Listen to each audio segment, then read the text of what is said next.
Hi friends, அனைவருக்கும் வணக்கம்.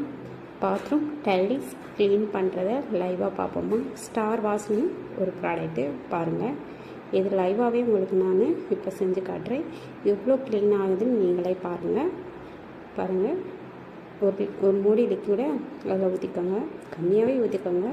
இப்போ பாருங்கள், இப்போ ஊற்றிட்டு ஒரு 5 மினிட்ஸ்க்கு அப்புறம் ஸ்க்ரப்பை வச்சு கூட கை வச்சு தொட்டாலும் ஒன்றும் செய்யாது. ஸ்க்ரப்பை வச்சு நீங்கள் தேய்ங்க.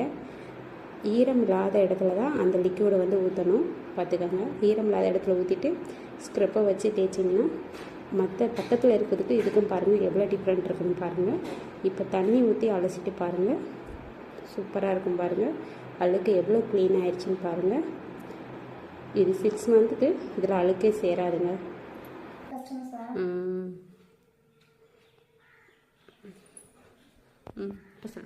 இது பாத்ரூம் டைல்ஸ் கரை போக்குற லிக்யூடு. நீங்கள் பாத்ரூம் மட்டும் இல்லாமல் வீட்டில் இருக்க சிங்க்கு, சவர், ஃப்ளோர் எல்லாத்துக்குமே யூஸ் பண்ணிக்கலாம். பைப்பில் உப்பு கரை, ட்ரம்மில் உப்பு கரை எல்லாத்துக்குமே போகும். அப்படி யூஸ் பண்ணுற ப்ரொசீஜர் எப்படின்னா, நீங்கள் யூஸ் பண்ணும்போது அந்த கரை இருக்கிற தண்ணி இருக்கக்கூடாது, நல்லா காஞ்சிருக்கணும். காஞ்சிருக்கும் போது இந்த லிக்யூடை லைட்டாக அப்ளை பண்ணிவிட்டு 2 செகண்ட் தான், 2 நிமிஷம் ஊற விட்டுட்டு கம்மியாக வச்சு ப்ரஷ் பண்ணிங்கன்னா அந்த கரை அப்படியே வந்துடும். லாஸ்ட்டாக நீங்கள் தண்ணி ஊற்றி விட்டுக்கலாம். இந்த லிக்விட்லையும் தண்ணி கலக்கக்கூடாது, அவ்வளோ. இது கிச்சன் கிளீனர். அடுப்பை சுற்றி மேக்ஸிமம் இது கொலின் மாதிரி இருக்கும், பட் கொலின் கிடையாது. இது கிச்சனுக்குன்னு ஸ்பெஷலாக ரெடி பண்ணது.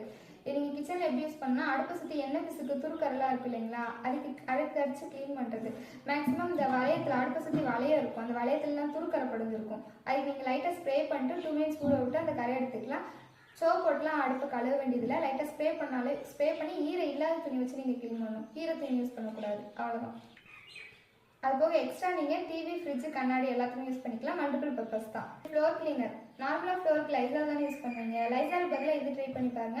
ஏன்னா இது வீட்டுக்கு மட்டும் இல்லாமல் வீட்டில் இருக்க பாத்ரூம், கிச்சன் ப்ளஸ் எக்ஸ்ட்ரா போர்வை, பெட்ஷீட்லாம் இருக்கு இல்லைங்களா, முரடான போர்வை, அதுக்கெலாம் யூஸ் பண்ணிக்கலாம். நல்லா அழுக்கும் போகும். இது ட்ரெஸ் வாஷ் லிக்விட். நார்மலாக நிறைய ட்ரெஸ் வாஷ் லிக்விட் யூஸ் பண்ணியிருப்பீங்க, பட் ஆனால் அதில் எல்லாத்துக்குமே நார்மல் சோப் ஆயில் மட்டும் தான் கலந்துருப்பாங்க. பட் இதில் ஒன்று எக்ஸ்ட்ரா என்ன ஸ்பெஷாலிட்டினா, எக்ஸ்ட்ரா ஆன்டிபாக்டீரியல் டெட்டால் கலந்துருப்பாங்க. நீங்கள் மேக்ஸிமம் சின்ன குழந்தைக்கெல்லாம் ட்ரெஸ் வாஷுக்கு டெட்டால் தனியாக வாங்கி யூஸ் பண்ணுவீங்க. இது அப்படி கிடையாது, டெட்டாலே சேர்ந்து வந்ததுனால இது தாராளமாக நீங்கள் யூஸ் பண்ணிக்கலாம்.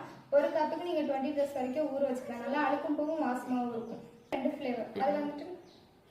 அது ட்ரெஸ் வாஷ் லிக்விட்லேயே செகண்ட் ஃப்ளேவர். இது பிளாக் ஃப்ரெஞ்ச் பர்ஃப்யூம் ஆட் பண்ணியிருக்காங்க. அதனால ஸ்மெல் சேர்ந்து வந்தாலும் கம்ஃபர்ட் தனியாக வாங்க தேவையில்லை நீங்கள். இது ஃபேப்ரிக் கண்டிஷனர். நார்மலாக நீங்கள் நிறைய ஃபேப்ரிக் கண்டிஷனர் வாங்கியிருப்பீங்க, பட் ஆனால் இது திக்னஸ் ஜாஸ்தியாக இருக்கும், குவாலிட்டியும் நல்லாயிருக்கும். ஒரு கப்புக்கு நீங்கள் 30 ட்ரெஸ் வரைக்கும் அலசி எடுத்துக்கலாம். நல்லா வாசமாக இருக்கும்.